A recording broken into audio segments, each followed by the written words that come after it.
So they have a really delicate balance to walk between keeping us relatively fearful, but not so fearful that we stop what we're doing and really examine how it is that they've been waging. There are a lot of people who lie and get away with it. And that we will in fact find weapons or evidence of weapons programs that are conclusive. I don't think we'll discover anything myself. It appears that there were not weapons of mass destruction there. You said you knew where they were. I did not. We know where they are. They're in the area around Tikrit and Baghdad and east, west, south, and north. Well, first of all, I haven't lied. There are a lot of people who lie and get away with it. Talking about lies and your allegation that there was bulletproof evidence of ties between Al-Qaeda and Iraq. Was that a lie? Intelligence gathered by this and other governments leaves no doubt that the Iraqi regime continues to possess and conceal some of the most lethal weapons ever devised.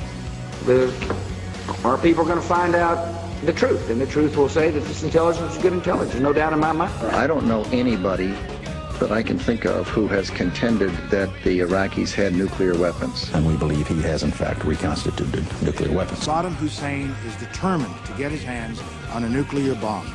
We cannot wait for the final proof. He's got him. He's got him. The smoking gun. He's got him. That could come in the form of a mushroom cloud. Colin Powell didn't lie.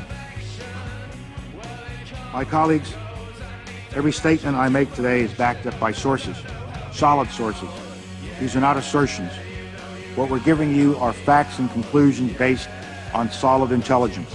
He has not developed any significant capability with respect to weapons of mass destruction. He is unable to project conventional power against his neighbors.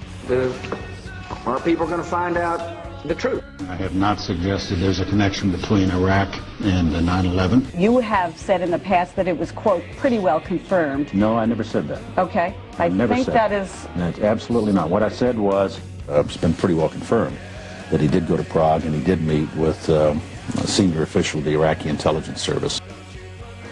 Saddam Hussein aids and protects terrorists, including members of Al-Qaeda. Secretly and without fingerprints, he could provide one of his hidden weapons to terrorists or help them develop their own. What did Iraq have to do with what? The attack on the World Trade Center. Nothing. He said there were three main reasons for going to war in Iraq. Weapons of mass destruction. Saddam Hussein has gone to elaborate lengths, spent enormous sums, taken great risks to build and keep weapons of mass destruction. The claim that Iraq was sponsoring terrorists who had attacked us on 9/11. Before September the 11th, many in the world believed that Saddam Hussein could be contained. And that Iraq had purchased nuclear materials from Niger. The regime is seeking a nuclear bomb. All three of those turned out to be false. First, just if I might correct a misperception, I don't think we ever said, at least I know I didn't say, that there was a direct connection between September the 11th and Saddam Hussein. Who does the president think he's effing kidding? Of course, it was information that was mistaken. There are a lot of people who lie and get away with it. Those weapons of mass destruction got to be somewhere.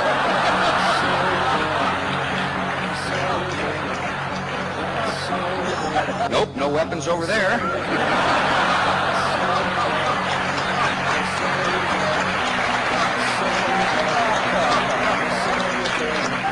Maybe under here. When you have a precedent set like that, and you have somebody, George Tenet, acknowledging in his book that he knew that the administration was deceiving the American people into a situation that is murdering young men and women from this country and others, that George Tenet and Dick Cheney and Condoleezza Rice and George Bush et al. Should be in fucking jail.